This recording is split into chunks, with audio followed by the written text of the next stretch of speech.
Ça fait des semaines, des mois peut-être que je veux démarrer ce contenu-là. Puis je savais pas trop comment faire, j'ai réfléchi beaucoup, je me suis posé la question sur comment j'allais faire ça. Et finalement je me suis dit que le mieux ça serait de prendre la caméra, de venir dans un endroit que j'aime bien, puis de commencer à parler. L'idée en fait c'est que ça fait plusieurs années que je me rends compte que les choses vont pas forcément si bien que ça autour de nous, que ce soit au niveau de l'environnement, que ce soit au niveau social, et encore. Ici au Québec, on est très protégé, je dirais, mais je me rends compte qu'il y a des choses peut-être qui se désagrègent beaucoup plus vite qu'on le voudrait. Chaque rapport du GIEC, par exemple, nous alerte un peu plus sur l'urgence, sur le fait qu'on doit bouger, on doit changer nos manières de faire, on doit changer nos habitudes. Puis ça a sonné une cloche en moi. Je me suis rendu compte de plein de choses qui avaient changé depuis mon enfance. Et maintenant que je suis papa et que j'ai 2 enfants, je me dis que ça serait bien que les choses n'évoluent pas aussi vite entre leur enfance et leur âge adulte que ça a évolué entre mon enfance et mon âge adulte. C'est mal parti pour être le cas, mais je me dis comment si moi je fais des changements, si moi j'agis de la manière qui me semble être la meilleure, à tout le monde aura réussi à faire quelque chose peut-être.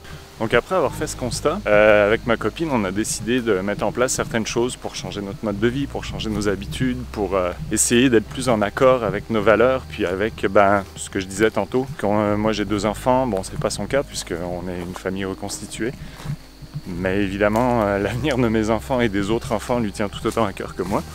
Donc l'idée c'est d'être capable de mettre en place des choses qui nous amèneraient à plus ou moins long terme, à avoir un mode de vie beaucoup plus respectueux, beaucoup moins, je dirais, impactant, si tant est que le mot existe, pour l'environnement. Donc on a commencé à mettre en place certaines choses. Par exemple, on a commencé à travailler sur la manière dont on utilise les emballages, la manière dont on se nourrit.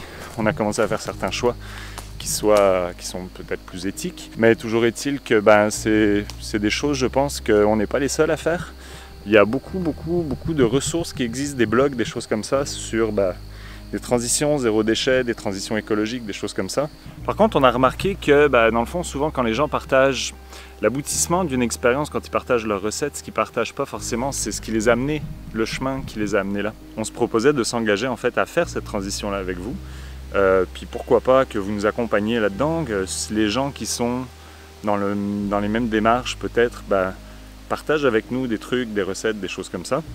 Puis à partir de là, on verra où ça va nous mener, on verra dans quelle forme ça va prendre, on verra quels seront les défis qu'on va vivre. Parce que on s'est rendu compte que le peu de changements qu'on a fait jusqu'à maintenant, c'est déjà des gros défis. Puis je pense qu'on va toucher à peu près toutes sortes de sujets, que ce soit des sujets au niveau social, au niveau environnemental, des choix de consommation, ce genre de choses-là. Parce qu'en fin de compte, en bout de ligne, tout part de nos choix finalement. Qu'est-ce qui va pousser quelqu'un à choisir d'acheter un véhicule utilitaire sport, un gros VUS, un gros 4x4, s'il habite en ville et que finalement il n'ira jamais, je sais pas moi, rouler dans le bois ou rouler dans une trail?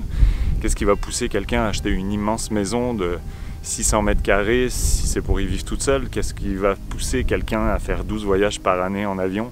Donc je pense que l'idée c'est de changer nos choix, de revoir nos habitudes, de décider de vivre différemment pour être capable d'avoir un impact différent aussi sur le monde autour de nous, quoi. Donc voilà le projet. Je ne sais pas encore quelle forme ça va prendre, je ne sais pas à quelle fréquence on va mettre du contenu. On a plein d'idées, on a plein de choses qu'on a commencé à faire, puisque comme l'idée c'était de vous présenter en fait le processus au fur et à mesure qu'il se passe, mais qu'on a déjà commencé certains trucs, donc il va falloir qu'on revienne dessus.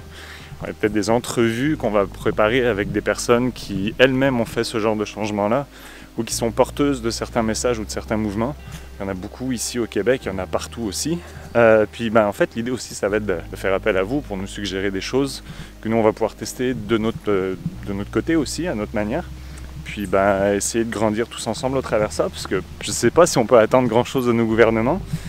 J'ai pas envie de tomber dans un espèce de cynisme politique, c'est pas le but de la chaîne. Moi personnellement, j'y crois plus trop en fait, pour différentes raisons qui me sont personnelles. Donc je me dis que peut-être c'est en agissant chacun de notre côté, peut-être par groupuscule ou par groupe un peu plus gros, qu'on va réussir à mettre en place certaines tendances et avoir une certaine masse critique qui va finir par émerger et qui va en fin de compte peut-être finir par changer les choses, quoi. À tout le moins les faire évoluer. Donc voilà, on va conclure là-dessus. Moi je vais continuer ma marche parce que parler en marchant dans une côte c'est un peu essoufflant. On se revoit bientôt avec je sais pas exactement quoi, mais clairement on va se revoir bientôt. Allez salut, et n'oubliez pas une chose, un bipède averti en vaut deux. Bye.